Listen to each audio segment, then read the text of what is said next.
Good morning friends, मेरा नाम है प्रतीक सिंह। आज हम लोग पढ़ने वाले हैं क्लास 10 केमिस्ट्री का chapter second, acids, base and salt. ये फर्स्ट वीडियो है जिसमें हम पढ़ेंगे इंट्रोडक्शन ऑफ एसिड्स। चलिए पढ़ते हैं। What is an acid? अब लोअर क्लास में पढ़ा जाता है acid is a substance which have a sour taste, but in class 10 इसका जो डिफिनेशन अलग हो जाएगा। ठीक है, जैसे what is an acid? Acid is a substance which gives H plus ion on dissolving in water. Acid एक ऐसा सब्सटेंस है जिसको जब पानी में डिजोल्व किया जाता है तो H plus आयन देता है। H plus आयन या फिर सिंपल वर्ड में जब एसिड्स किसी भी सॉल्यूशन को हम एसिड तब कहेंगे जब वह पानी के साथ रिएक्ट करे और H plus आयन दे, वो तभी उसी सॉल्यूशन को हम एसिड कहेंगे। ठीक है, H plus ion, but the H plus ion is very very very unstable. ये जो H plus आयन बहुत अनस्टेबल होता है, जिसके चलते ये वाटर के संग रिएक्ट करेगा एंड फॉर्म करेगा H3O plus आयन, जिसको हम कहते हैं हाइड्रोनियम आयन। ठीक है, H plus आयन बहुत अनस्टेबल होता है, जिसके चलते वाटर के साथ रिएक्ट कर जाएगा, उसके जिसलिए इसका फॉर्मेशन होगा तो हाइड्रोनियम आयन यानी H3O plus। हाइड्रोनियम आयन को हम H plus एक्वा ऐसे भी लिख सकते हैं। ये भी हम कह सकते हैं acid is substance which gives H plus aqua ions on dissolving in water, या फिर hydronium ion on dissolving in water। लेकिन अगर H plus आयंस दिया हो ये नहीं है। ठीक, H plus आयन गिव करता है लेकिन H plus आयन अनस्टेबल होता है, जिसके चलते वो वाटर के साथ रिएक्ट कर लेगा, हाइड्रोनियम आयन का फॉर्मेशन होगा या फिर H plus aqua। ये थी एसिड का डेफिनेशन। अब पढ़ते हैं एसिड के types.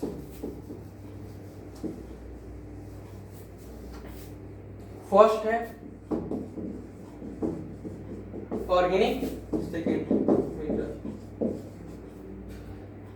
organic acids are those acids which are obtained from plants or minerals, plants or animals।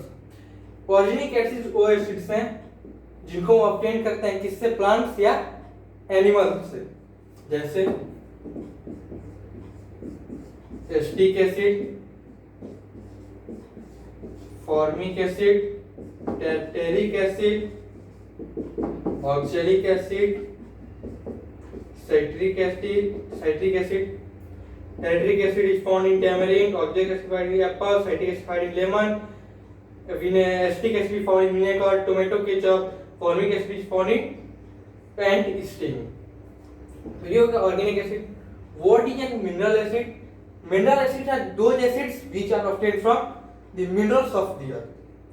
ऐसे एसिड्स जिसको हम अर्थ के मिनरल से प्राप्त करते हैं वह मिनरल एसिड्स। एग्जांपल में HCl hydrochloric acid, H2SO4 sulphuric acid, HNO3 nitric acid, H2CO3 कार्बनिक एसिड। ये दो टाइप में डिवाइड है एसिड्स। अब आता है strong acid and weak acid. Which acids are strong and which acids are weak. चलिए देख लेते हैं।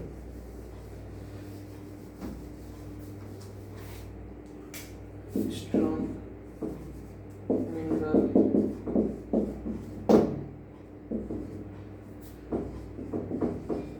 स्ट्रॉन्ग है वीक।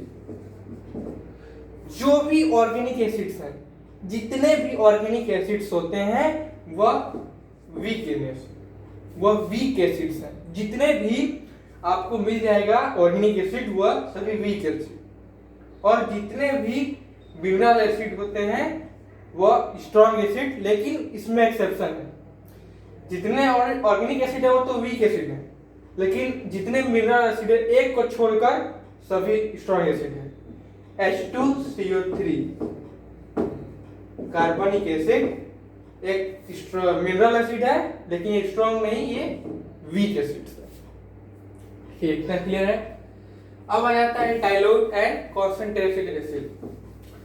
कॉन्सेंट्रेटेड एसिड्स ऐसे एसिड्स जिसमें minimum amount of water present हो, कम से कम minimum amount of water present हो जिस एसिड में, वो हो जाएगा हमारा कॉन्सेंट्रेटेड, और मैक्सिमम अमाउंट ऑफ वाटर हो तो डाइल्यूट।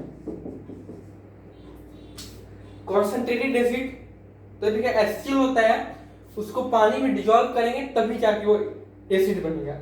वैसे तो HCl गैस से बनता है, लेकिन जब पानी में डिसॉल्व हो जाएगा तो एसिड हो जाएगा। मिनिमम अमाउंट ऑफ वाटर हो तो कॉन्सेंट्रेटेड एसिड, और मैक्सिमम अमाउंट ऑफ वाटर हो तो डाइल्यूट एसिड। अब पानी डालने के बाद तो कॉन्सेंट्रेटेड एसिड बन गया, लेकिन जब डाइल्यूट एसिड का प्रिपरेशन करते हैं, ठीक है, तो डाइल्यूट एसिड कब बनेगा, जब कॉन्सेंट्रेटेड एसिड में वाटर को मिला दिया जाएगा, ठीक है, तब जाके बन जाएगा डाइल्यूट एसिड। लेकिन वाटर होना चाहिए। देखिए ये बीकर है, इसमें पहले H2 होना चाहिए, ऊपर से कॉन्सेंट्रेटेड एसिड डालना है, तब जाके डाइल्यूट एसिड का फॉर्मेशन होगा। अगर हमने ये मान लिया HCl ले लिया, एसिड है, अगर ऊपर से H2 डाल दिया, वाटर डाल दिया, तो एक ही बार में इतना एनर्जी प्रोड्यूस होगा, इतना एनर्जी प्रोड्यूस होगा को स्प्लैश कर जाएगा चेहरे पे, एकदम पूरे चेहरे पे आएगा और अब चेहरा पूरा जल जाएगा।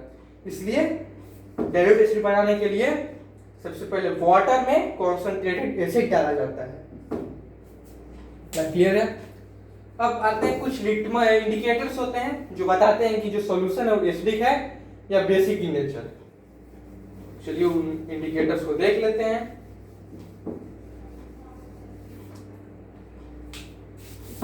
Acidic and basic. पहला है लिटमस पेपर। अगर ब्लू लिटमस पेपर किसी भी ब्लू लिटमस पेपर किसी सॉल्यूशन में डाला जाए, अगर वह रेड चेंज हो गया तो वह सॉल्यूशन एसिडिक इन नेचर। अगर red litmus paper blue change हो गया वह बेसिक इन नेचर। पहला। सेकेंड, फेनोल्फथलीन। अगर फेनोल्फथलीन कलरलेस रहा, सॉल्यूशन का रिएक्ट करने से बाद कलरलेस रहा तो एसिडिक, वह सॉल्यूशन एसिडिक है। अगर पिंक चेंज हो गया तो वह सॉल्यूशन बेसिक है। अगर मेथिल ऑरेंज, ठीक है, मेथिल ऑरेंज सॉल्यूशन मिलने के बाद रेड रहा कलर में तो एसिडिक, येलो रहा तो बेसिक। टर्मरिक, अगर टर्मरिक पे कोई इफेक्ट नहीं पड़ा सॉल्यूशन जाने के बाद तो एसिडिक, अगर रेड चेंज हो गया तो बेसिक। जैसे किसी भी कपड़े पे हल्दी गिर जाता है और साबुन से धोने के बाद देखिए उसका कलर रेड चेंज हो जाता है क्योंकि सोप बेसिक इन नेचर है। उसके बाद एक होता है ऑल्फैक्टरी इंडिकेटर्स। ऑल्फैक्टरी इंडिकेटर्स, ठीक है, ऑल्फैक्टरी इंडिकेटर्स ऐसे इंडिकेटर्स जो बताता है कि जो सॉल्यूशन है वो एसिडिक है, बेसिक है, on the basis of smell, smell के आधार पे। दो ऑल्फैक्टरी इंडिकेटर होते हैं, ओनियन एंड वेनिला। अगर किसी भी सॉल्यूशन में अगर ओनियन रिएक्ट करता है, अगर ओनियन का स्मेल खत्म हो जाता है, ओनियन का स्मेल बरकरार रहता है, ओनियन का स्मेल खत्म नहीं होता तो एसिडिक इन नेचर है। अगर ओनियन का स्मेल खत्म हो जाता है तो वह बेसिक इन नेचर है। वैसे अगर वेलिना का जो स्मेल है वह सॉल्यूशन आने के बाद वैसा का वैसा ही स्मेल रहता है तो एसिडिक इन नेचर सॉल्यूशन होगा। अगर वह उसका कलर चेंज हो जाता है, स्मेल चेंज हो जाता है तो वह बेसिक इन नेचर होगा। बस आज के लिए इतना ही। अगले वीडियो में पढ़ेंगे properties of acid. Thank you.